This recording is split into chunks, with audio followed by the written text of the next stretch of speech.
resistance. In this video, I will be talking about resistance.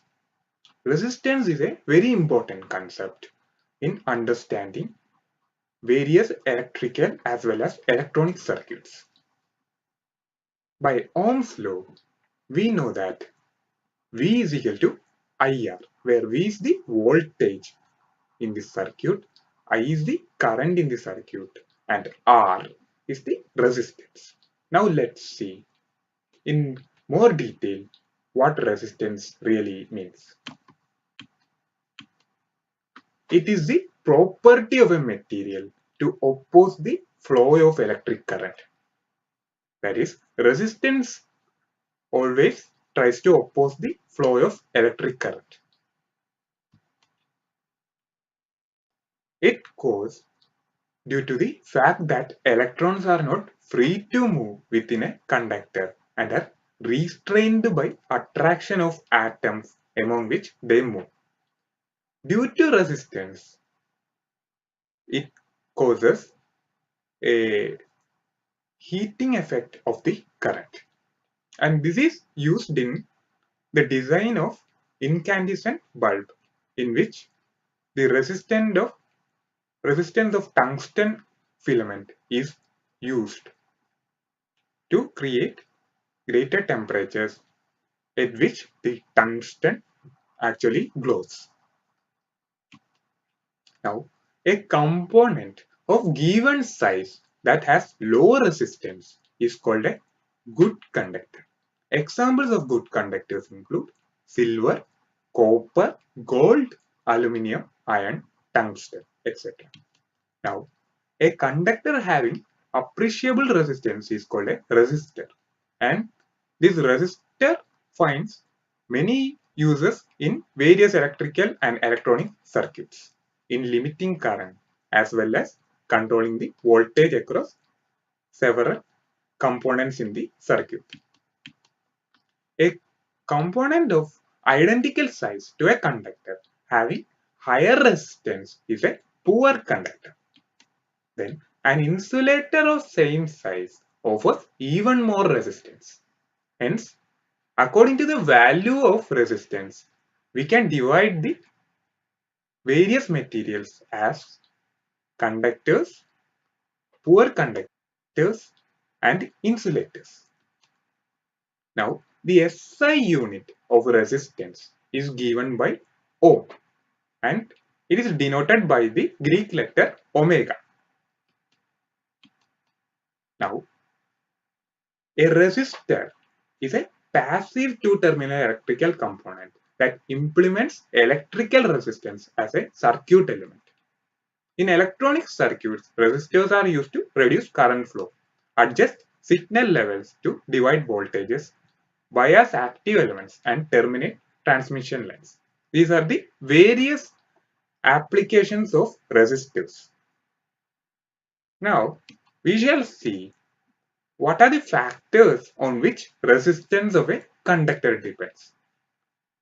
Let us consider an experiment in which a resistance of a wire is measured.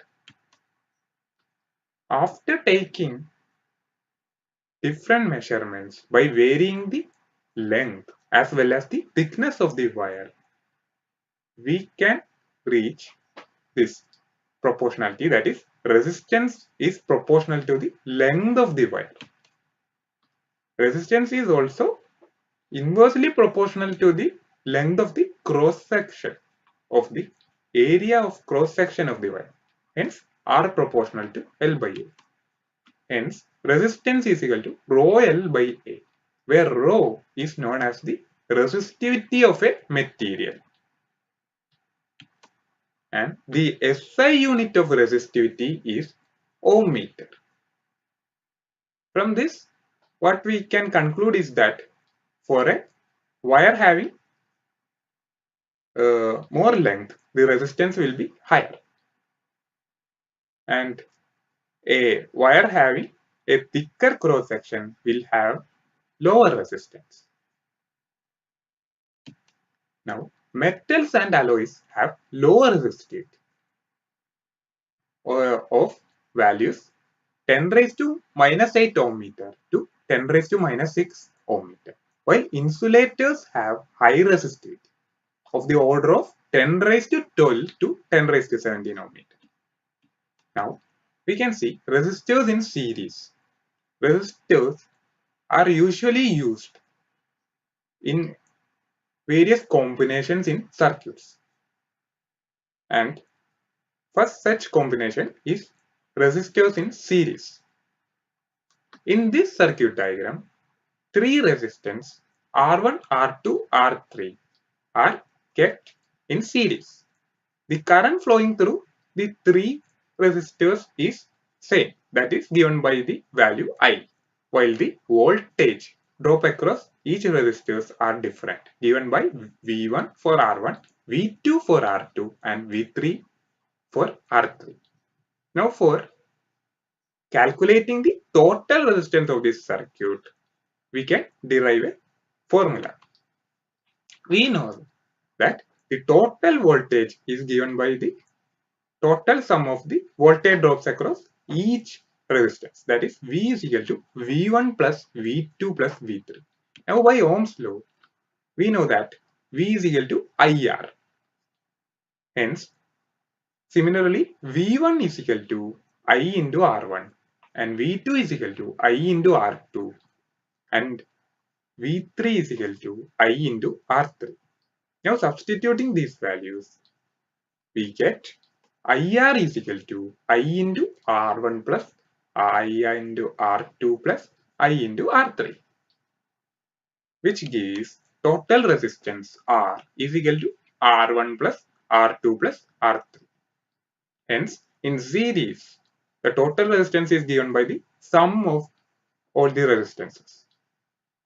Now, when these resistors are in parallel, then the voltage across all these three resistances are same, while the current is split among them. The current flowing through R1 is given by I1, through R2 is given by I2, through R3 is given by I3. Now, the total current I is equal to I1 plus I2 plus I3. Now, by Ohm's law, we have current I is equal to V by R. Similarly, the current I1 will be equal to V by R1 and the current I2 will be equal to V by R2 and the current I3 will be equal to V by R3. Then substituting these values in the above equation, we get V by R is equal to V by R1 plus V by R2 plus V by R3. So the total resistance, that is the reciprocal of total resistance, is equal to 1 by R1 plus 1 by R2 plus 1 by R3. This is the equation for total resistance when resistors are in parallel configuration. Hence, this is the end of this video. In this video, I have discussed the basic concepts of resistance, the factors on which these resistance depend, and the various configurations of resistance and how to calculate the total resistance in these configurations. If you have got any doubt in any of the topics mentioned in this video, please comment in the section below this video. Thank you.